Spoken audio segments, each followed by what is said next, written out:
Magandang buhay mga kapanalig! Happy Sunday morning! Viva Cristo Rey! Ang ating mabuting balita ngayon ay mula sa aklat ni San Mateo 25:31-46. Ano man ang gawin ninyo sa maliliit na ito na kapatid ko, ay sa akin ninyo ito ginawa. Mga kapanalig, sa bawat araw ng ating buhay, may pagkakataon tayong gumawa ng mabuti sa ating kapwa. Ngunit hindi natin ito nagagawa sapagkat minsan ang ating pagmamahal sa kapwa ay nakasukat lamang sa kung ano ang ating gusto.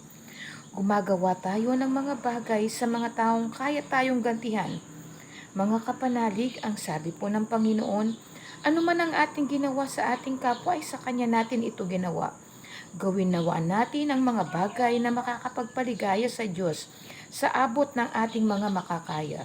Mahirap man o mayaman, may pinag-aralan man o wala, ay tulungan natin kung ito ay nangangailangan, upang sa gayon, dito pa lamang sa lupa ay maramdaman na natin ang langit. Sa kanya nawang paghihiwalay ng tupa sa kambing ay mapabilang tayo sa mga anak na nasa kanyang kanan at makamtan ang buhay na walang hanggan. Amen.